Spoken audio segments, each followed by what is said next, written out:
Welcome, everyone. Thank you for joining us for the third of our Torah Fund Stands with Israel series. I'm Barbara Ezring, the International Chair of Torah Fund. Since 1942, Torah Fund has been the designated philanthropy of Women's League for Conservative Judaism. We are so proud to celebrate the 80th anniversary of Torah Fund this year. Before we begin, we want to be sure everybody is muted so that we will all be able to hear our presenters without background noise. We will answer questions after the presentations. You may send your questions to Madeline Gimbel in the chat, and I will ask them she will ask them during the question and answer time. Or after our featured speaker ends her presentation, you may click on reactions and then click raise your hand. I would like to acknowledge past international presidents of Women's League and past international Torah Fund chairs who are in attendance today. Also present with us today are Madeline Gimbel and Janet Kirshner, International Torah Fund Vice Chairs, and Lisa Paul, Director of Torah Fund. It is my honor to introduce our current President of Women's League, Debbie Kaner-Goldich. Thank you, Barbara. Good afternoon, everyone. I want to thank the Torah, I want to thank the Torah Fund team of Lisa Paul, Barbara Ezring, Madeline Gimbel, and Janet Kirshner for providing this program today and bringing us the opportunity to connect with Israel. The Women's League for Conservative Judaism's campaign for Torah Fund is, as Barbara said, our designated philanthropy, and we are very proud of the 80 years of support to all 5 conservative seminaries. Thank you, and we hope you enjoyed this program. Thank you, Debbie. Torah Fund supports programs and scholarships for students at the 5 global institutes of higher learning of the conservative Masorti movement, including the Jewish Theological Seminary in New York, Ziegler School of Rabbinic Studies in Los Angeles, Schechter Institutes of Jewish Studies in Jerusalem, Seminario Rabbinico Latino-Americano in Buenos Aires, and Zacharias Frankel College in Potsdam, Germany. Thanks to the generosity of donors for 8 decades, we have raised over $106 million. We are unusual in that our dedicated fundraisers are all volunteers from Women's League affiliates of conservative synagogues throughout the United States and Canada. Funds raised further important educational initiatives and special educational projects for the training of our future rabbis, cantors, teachers, scholars, and Jewish community leaders. Thousands of committed Torah Fund donors help strengthen and ensure the future of the Jewish people worldwide. We invite you to donate to Torah Fund by clicking on the link that's provided in the chat. Torah Fund is hosted by the Jewish Theological Seminary, where Torah Fund staff members administer the philanthropy's outreach, engagement, promotion, donation, and data processing activities in tandem with the wide network of Torah Fund volunteers. We are excited to present this series in support of Israel. We hope you will find it informative and educational. It's my pleasure to introduce Rabbi David Galinkin, President of Schechter Institutes, Jerusalem. Rabbi Galinkin earned his BA from the Hebrew University in Jerusalem, his MA and PhD from the Jewish Theological Seminary, where he was also ordained of the Rabbinical Assembly, and is the founder of the Institute of Applied Halacha at the Schechter Institute and director of its Center for Women in Jewish Law. He was awarded an honorary doctorate by JTS and is the author or editor of 60 books and over 200 articles. Rabbi Galinkin is in the United States and he extends his apologies. He is flying right now, so he graciously recorded today's Devar Torah. Shalom. This is David Galinkin. the president of the Schechter Institutes Incorporated in Jerusalem. And I would like to thank the leaders of Women's League for asking me to participate in this program, Torah Funds Stands with Israel, which is a very important program. And I apologize for recording my remarks in advance, but at the time of your conference, I'm going to be on an airplane. And before I continue, as always, I would like to thank the Women's League for their annual support of the Schechter Institutes, and especially for your support of the Women's Study Days every year in February and June for the past 20 years or so, which is certainly one of our most successful programs, not only for women in Israel, but now, thanks to Zoom, for women throughout the world. This is a special time on the Jewish calendar. Between Pesach and Shavuot every year, on the Jewish-Israeli calendar, we have Yom HaShoah, Holocaust Memorial Day, Yom HaZikaron, which is today, Israeli Memorial Day, Yom HaAtzmaut, Israel Independence Day, and Yom Yerushalayim, which celebrates the reunification of Jerusalem during the Six-Day War. And therefore, in summary, we can call this period of time Mishoah Litkuma, from the Shoah, from the Holocaust, to the Tkuma, to the rebirth of the State of Israel. And I would like to illustrate the importance of these events and of this time of year through an article which I published last year, which is called A Tale of Two Letters, 1938 and 1951, which illustrates both the depths of the Holocaust and the Tkuma, the incredible miracle of the rebirth of the State of Israel. And the two letters were written by my grandfather and father, respectively. The letter by my grandfather was written in Yiddish in February of 1938. The letter by my grandfather in Hebrew was written in February of 1938. And the letter by my father in Yiddish was written in May of 1951. In February of 1938, my grandfather, Rabbi Mordechai Yaakov Galinkin, was the chief rabbi of Danzig, also called Gdansk, which today is in Poland, but at that time was a free state between Germany and Poland. And obviously it was a very turbulent time. Anti-Semitism was growing in Europe. Danzig is right next to Germany. And already in February of 1938, even though there had not yet been Kristallnacht, and many of the persecutions had not yet begun in Germany, it was clear that the Jews needed to leave Europe, and there was no place for them to go. And my grandfather, sitting in Danzig, writes a beautiful letter in Hebrew to his colleague, Rabbi Yosef Lipman Gurevitz, who was the Av Beit Din, the head of the Jewish Beit Din in Melbourne, Australia, asking for his help and advice to help the Jews leave Danzig. And this is an excerpt from that letter written in February of 1938 in Hebrew.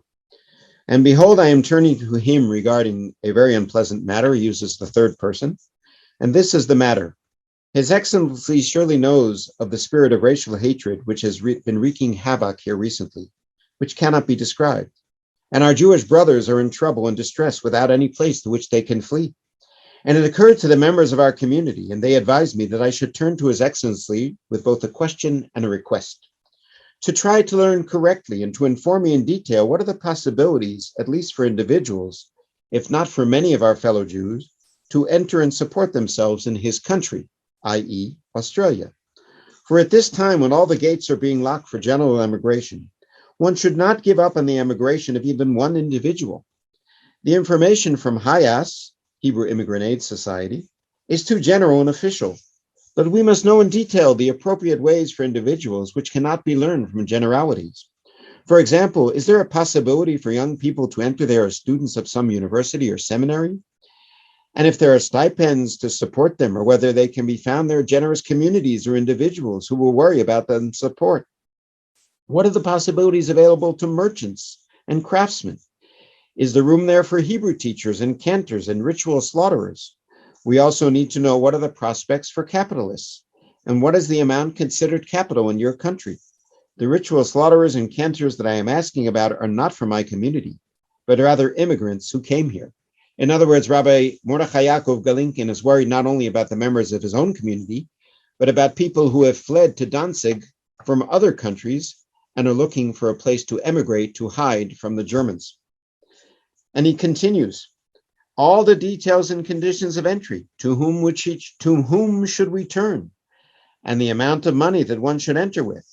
Are there public institutions to which one can turn with all difficult matters, and what are their addresses?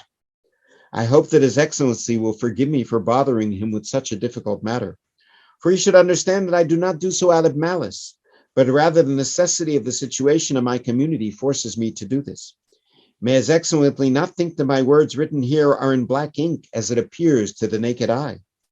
The truth is that if the eye could see and the pen could write, he would see the blood of the souls of our fellow Jews hovering between life and death under the above-mentioned letters and in between the lines. Surely His Excellency was here and knows how our brothers lived here in tranquility and comfort, and how they used to help those who came here to request their assistance. And now millionaires and wealthy people have turned into paupers and poor people overnight. One can hear in my grandfather's letter the anguish of trying to find homes for thousands of Jews of Danzig who wish to emigrate, and there is no place for them to go.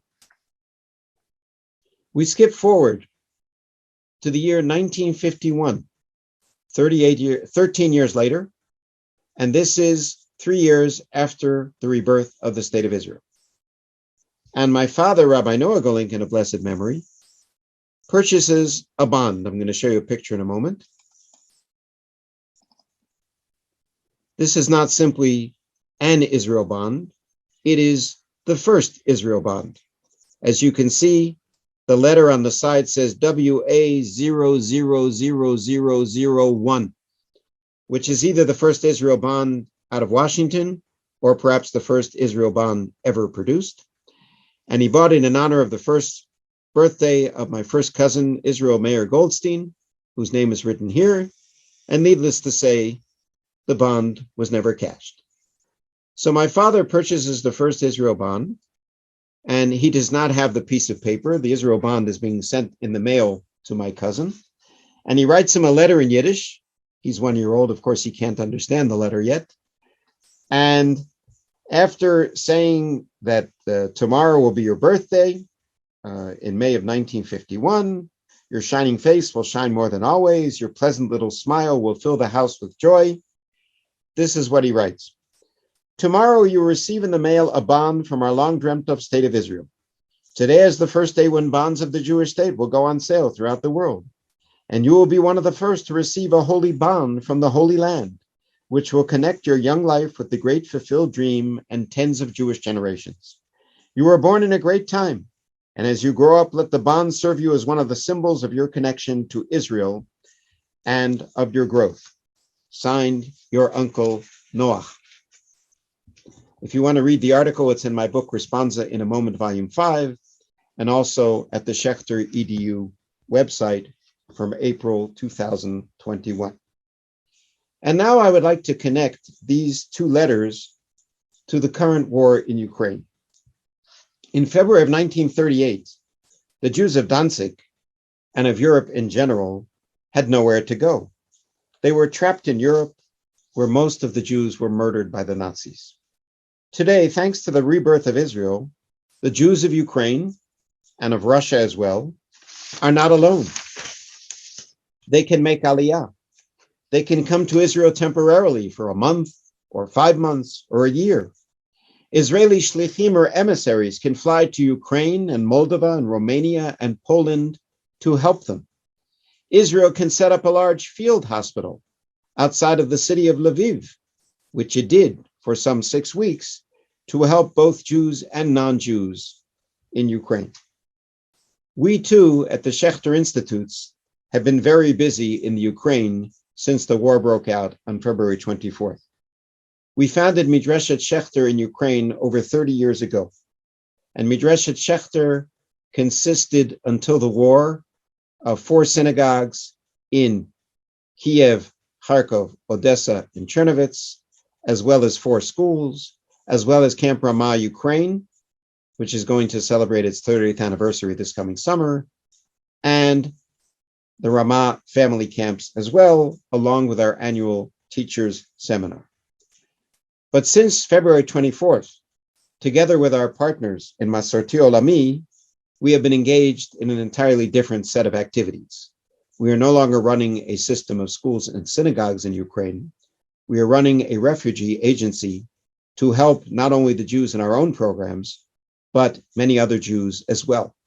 And we have been providing food and money and transportation and air tickets and a celebration in Chernovitz on Purim and a Seder Leil Pesach in Chernovitz on Pesach, together with this trilingual Haggadah edited by Rabbi Michael Gretz 30 years ago, which we republished in order to use in Ukraine this year. And so far, we have spent almost $200,000 in our rescue efforts in Ukraine, in Europe, and helping the Jews arrive in Israel as well. We are able to directly help the Jews of Chernovitz, Odessa, Kyiv, and Kharkov, as well as the refugees in Berlin and in Israel, due to the miraculous rebirth of the State of Israel in 1948. In February of 1938, my grandfather and his congregation and his people in Danzig and millions of Jews in Europe had no place to go and no one to help them. Now, thanks to the miraculous rebirth of the State of Israel, as emphasized by my father in 1951, the Jews have a place where they can go. They have a country which will help them. And the Jews throughout the world and the Israeli Jewish community are doing everything they can to help the Jews of Ukraine, both within Ukraine, in Europe, and in Israel. If you would like to help us in our efforts, please visit the Schechter.edu website, and under Support Us, there is a special button to support the emergency campaign for the Jews of Ukraine.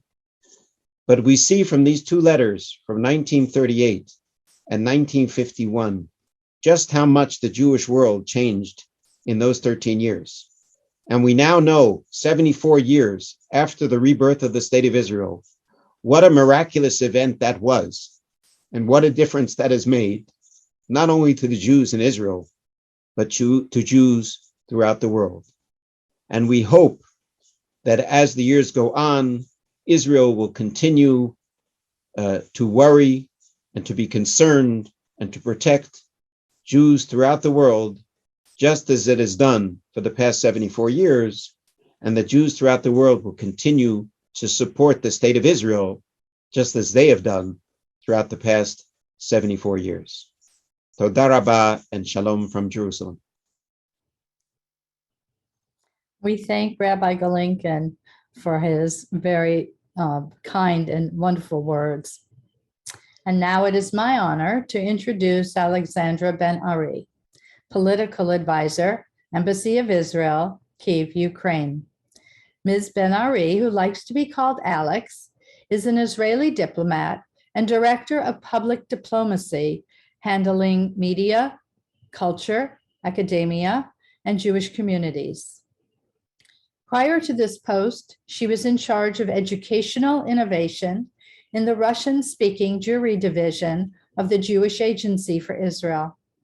She engages in research of the representation of Israel, the memory of the Holocaust, and Judaism in popular culture.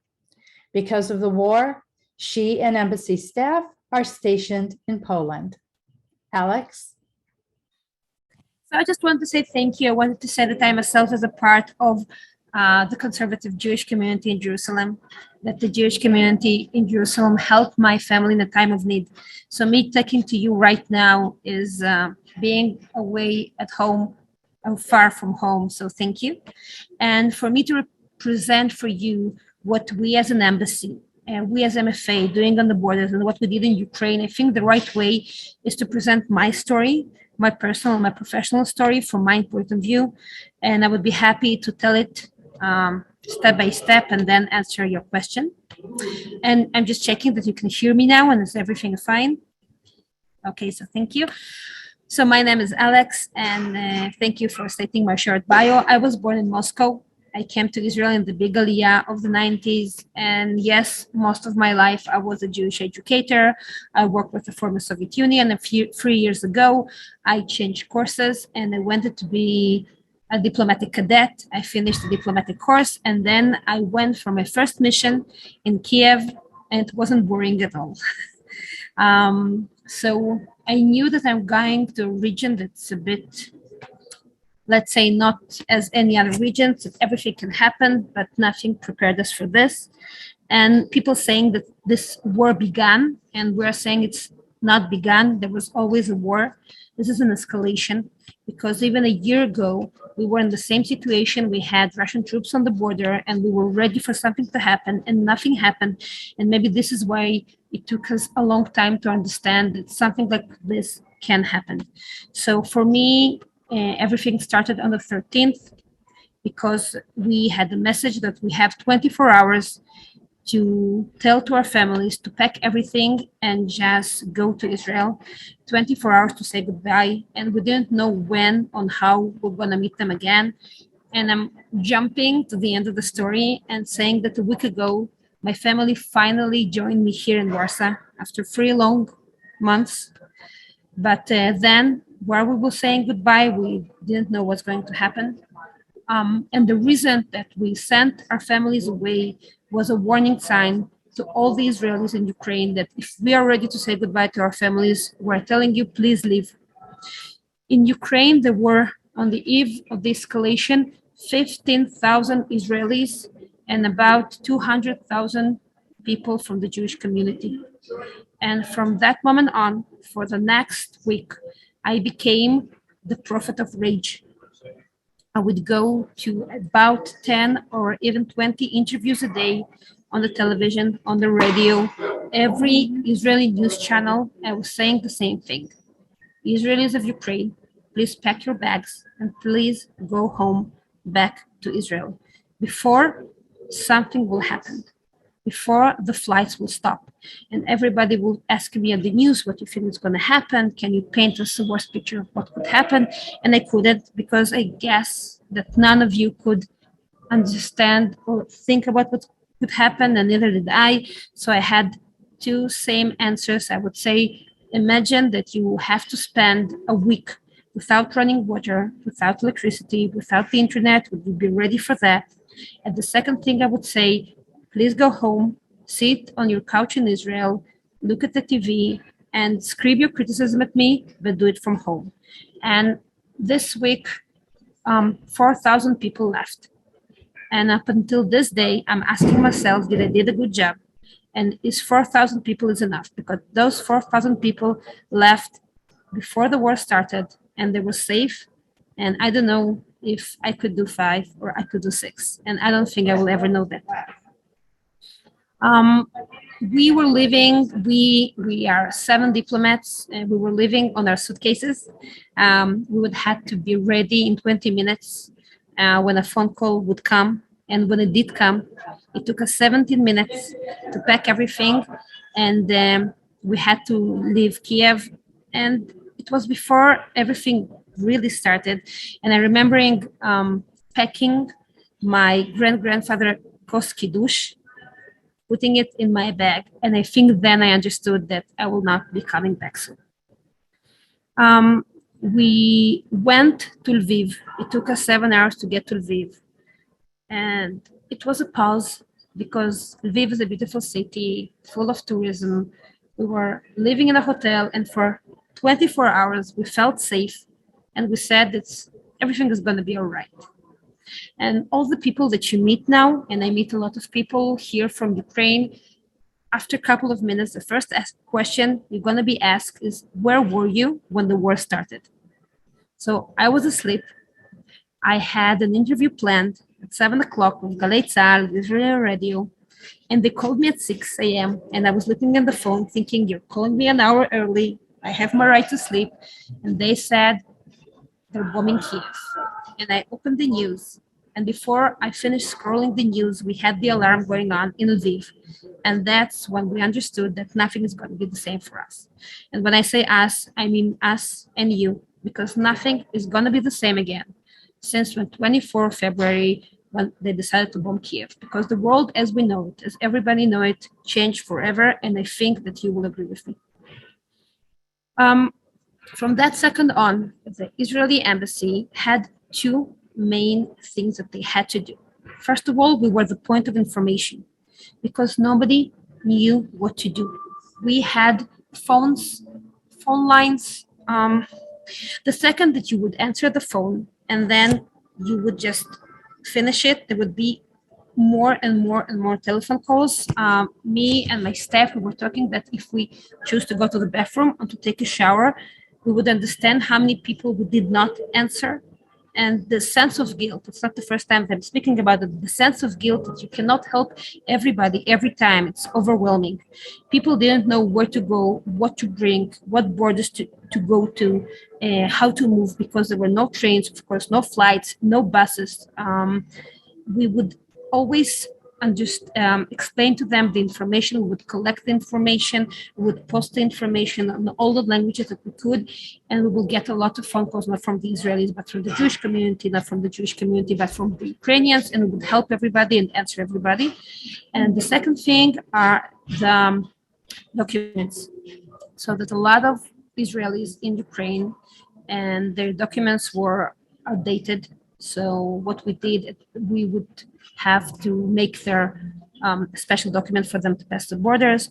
And the most important things are the children. A lot of children were born, they were never registered as Ukrainian, and they could never live before us registering them as Israelis. So we didn't have an embassy. So we went to the borders and we did it on the hoods of the cars. We did it in the dust. We did it in the tents. We were the embassy. Everywhere we go, everywhere we went, we could make these documents happen. And what I'm telling you now about the Polish border, just multiply it by 5 in Romania, in Moldova, in Slovakia, and Hungary, and of course in Poland. We began as 7 diplomats. There was a line in the Israeli MFA. People were begging to send them ex-ambassadors, people who are too old to be standing in the dust, but they still flew and came. Everybody were there to help. So we started with 15,000.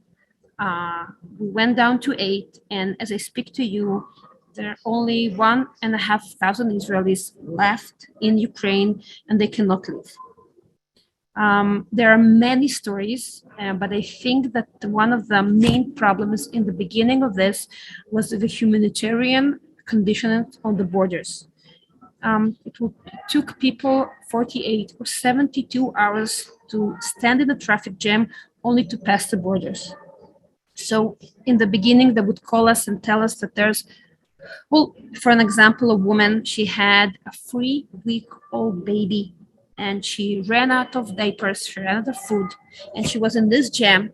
And we could not take her out because we don't have superpowers. And a lot of people in Ukraine thought we do have superpowers. They're complaining why we didn't came with tanks and just rescued them. And we don't have any tanks. Please don't tell anybody. So we would just go buy the cars. And if you see someone who needed help, like this woman, we just knock and give them food and formula and blankets. And again, not only for the Israelis. We cannot help only the Israelis in those jams, because just imagine how would you feel if you are Ukrainian and then we're helping the car next to you, but not you. So we would buy enough stuff to help everybody. And I have to say that at least on the Poland borders, we were the only embassy there.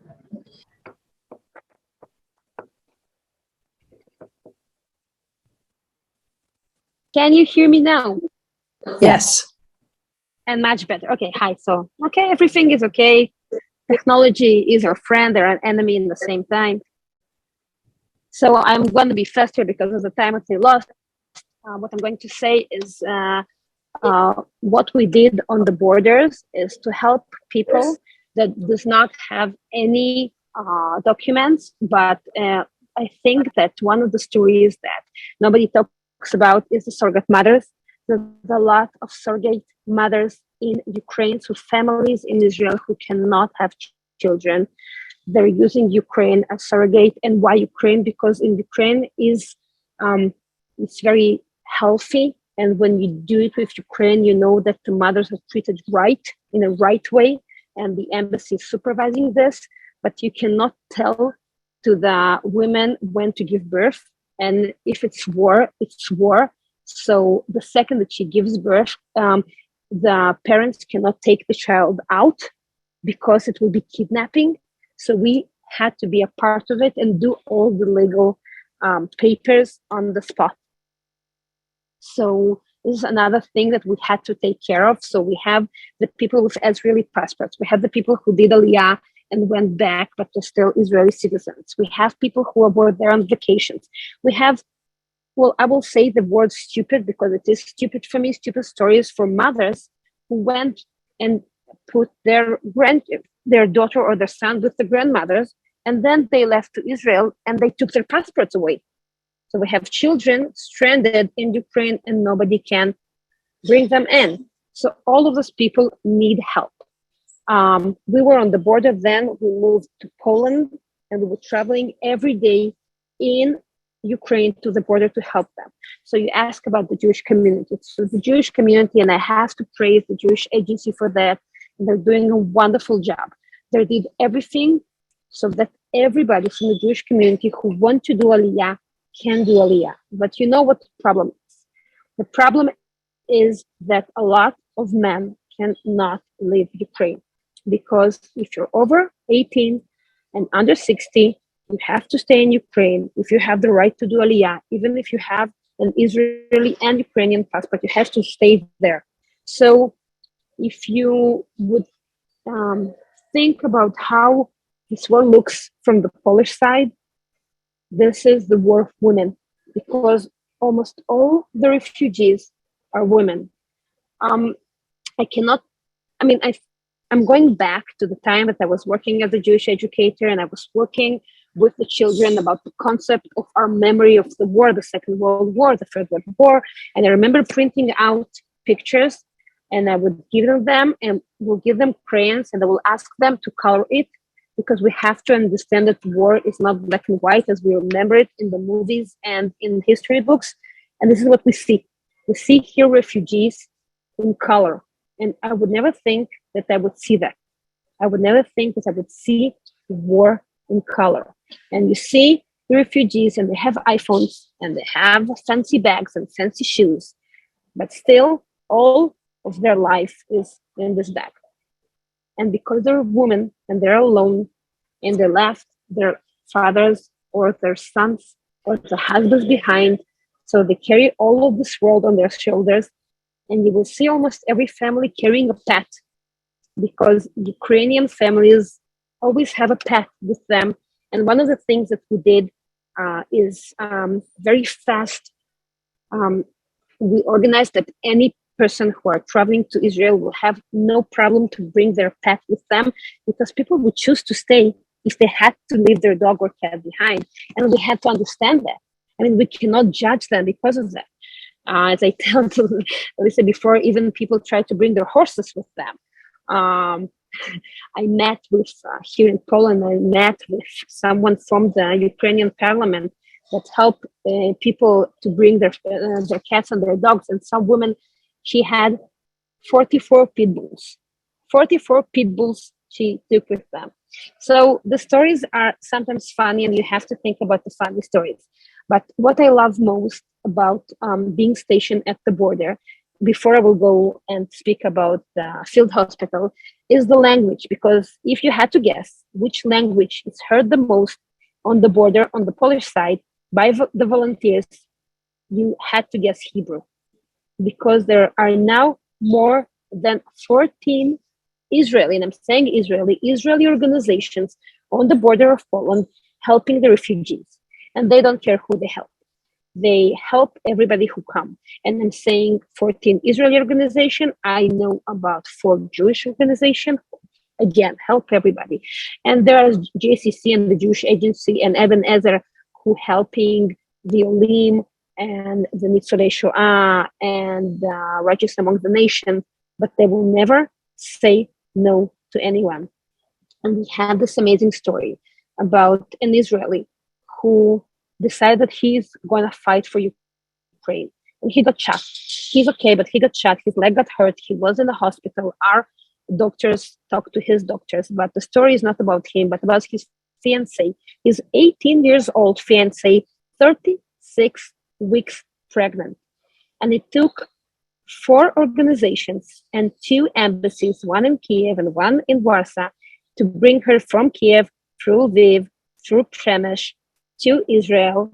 And Baruch Hashem, she gave birth in Israel, and she's now being taken care of by his parents. So again, just one example of many life. And I'm saying life because it's life that we save. Israel does a lot of humanitarian help. I think we have now more than 7 planes that already landed in Hungary or Poland and moved stuff into Ukraine, medicine, food, a lot of equipment. Again, I'm talking in examples. We donated generators to Lviv in the beginning of everything. And 2 weeks ago, Lviv was bombed and the power went out. And in important places, and allow me not to tell you where because I cannot, the power was okay because of our generators. So there's a lot coming in and still coming in. But of course, the pinnacle of everything is Kochav Meir, the project of the field hospital. We found an abandoned school in Mostiska. Mostiska is a city between Lviv and the border. So it's a bit surreal to have a hospital in a school. And when I thought about field hospital, I imagined those tents, khaki tents like the army, but no, it was a real hospital with a maternity ward, and they did C-section there with children's ward, and all the children, the pediatric doctors was always, wearing the nose and the funny shorts and everything. And every kind of doctors, of course, sociological workers and psychologists, they treated more than 6,000 people. And again, every day they have 4 or 5 sirens, and they had to leave everything to go down to the basement and then get up and continue working. And Kochav Meir was supposed to be only for 4 weeks, and they found the money and they did it for 6 weeks, and it's over now. But there's still, I think, 4 NGOs, Israeli NGOs, operating ambulances inside of Kyiv, inside of Ukraine. And there are 3 clinics on the border. Again, I'm speaking only about Israeli NGOs. And we as MFA trying to coordinating them and helping them to be there. So when I'm putting everything together, when I'm speaking about helping the Israelis to get information, to helping them with their documents, to be in touch with the volunteers and connect the volunteers to help the individual people, doing all that, Ukraine is still there. So we're still doing cultural events. We're going to do an open table about Israeli and Ukrainian museums. How can you be a museum during the war? We still do economic forums. Our ambassador just talked with one. We're still doing a lot of online help. Again, I spoke about the women and everything about trauma, short trauma, sexual trauma. One of the courses that we did is to teach a woman how to get birth by herself, because if you're in the metro and being bombed, you don't have a doula next to you. How can you give birth by yourself? Something that we did with the MFA and with MADA. Supporting Ukraine in any way that you can. So now I am in Poland, in Warsaw. I'm speaking to you from the Hilton Hotel, because where I live is now I'm with my children, and my children will never let me speak to you because they are 3 and 5 years old. So my wife is with them, and I'm here with you, and I can go back to them. But my children is the reason that I'm not going back to Kyiv. So hopefully my staff will go back to Kyiv around July. But all of us who have families cannot go back because we have to choose. Are we going to Kyiv and leaving our families behind? And it took me some time to understand that unfortunately I cannot make this choice. So after 2 years in Kyiv, I will be moving to Belgrade, moving to Serbia, and somebody else will be taking my place, someone who has not don't have young children. So this is my journey. I'm sorry for the bad sound, but it took a bit more than 15 minutes, and I would be happy to answer any question that you have. So if you have a question, there's something from Anne. Thank you for your dedication, Alex.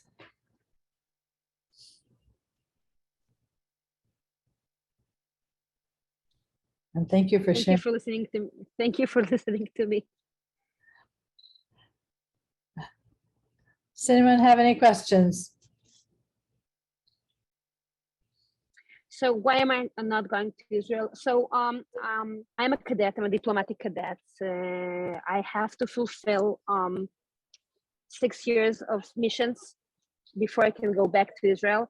So I wanted to do free in Kyiv and then free in another place. So I'm doing my relocation early, and I don't want to go to Israel. I'm an Israeli diplomat. I want to be abroad, and especially now when I felt what it means to help people every day, I don't want to do anything else. I'm addicted. I'm sorry.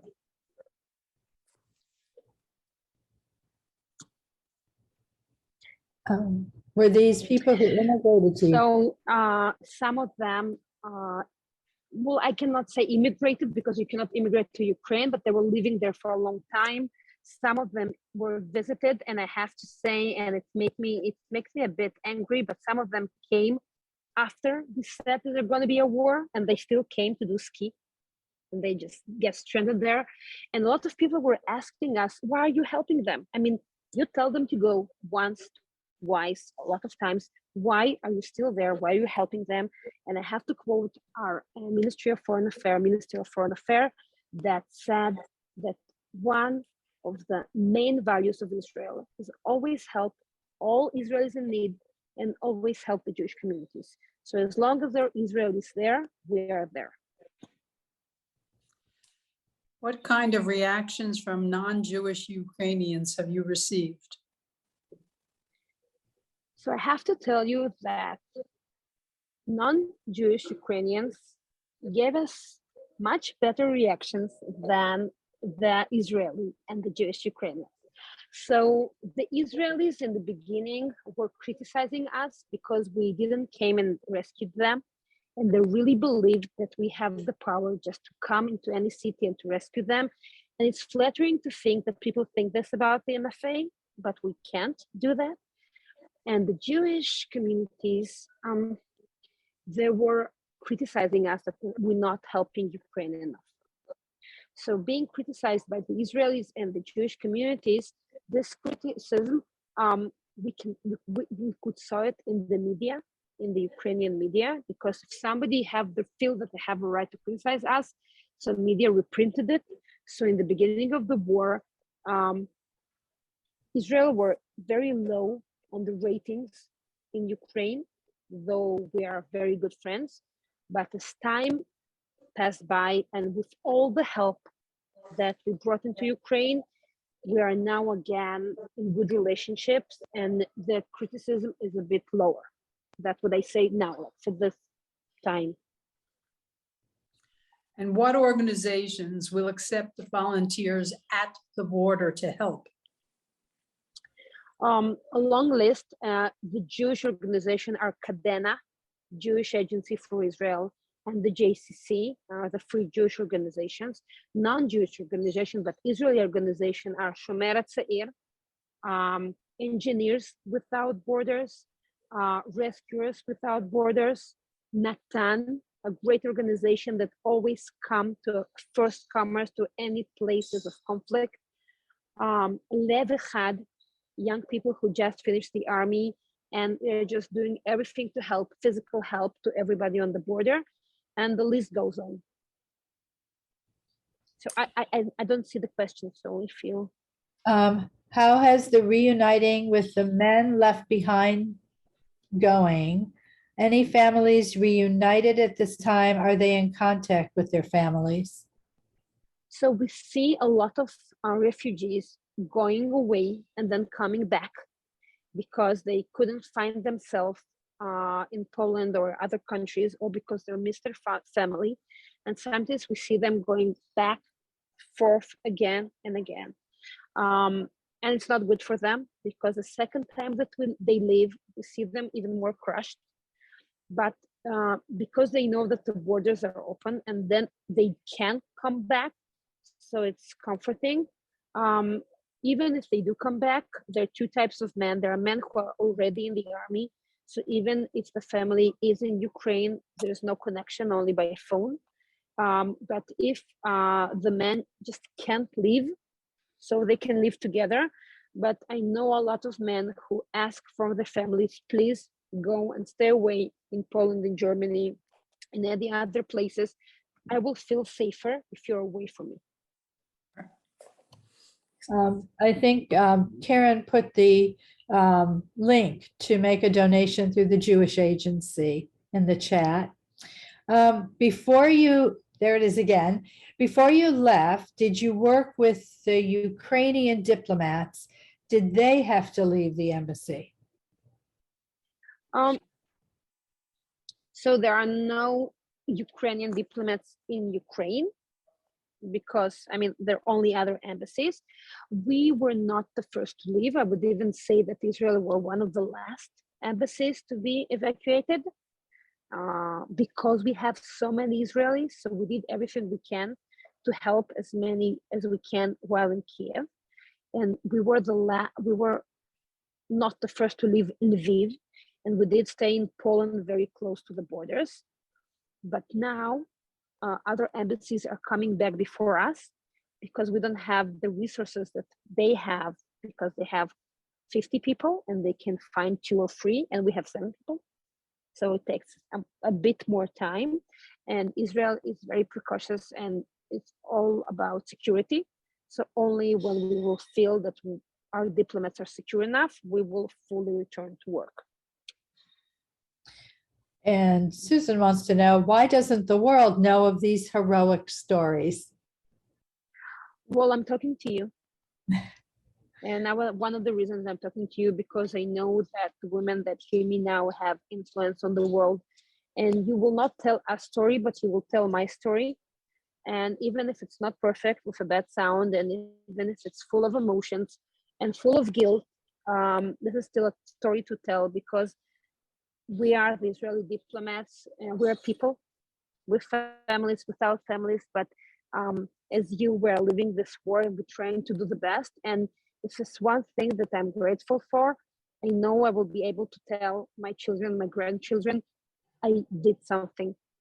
I didn't stand from afar, but I did something. And this is an opportunity that I will never trade for anything else. And we will be sharing your story, and everybody who is on today, and those who aren't on the Zoom today, you'll be able to read about Alex's story that she told us today in the next issue of Chadashot, which is our Torah Fund e-newsletter.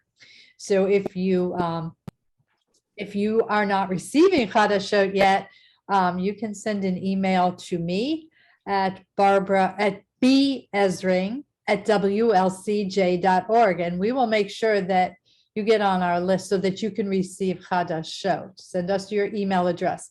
So everybody will hear your story.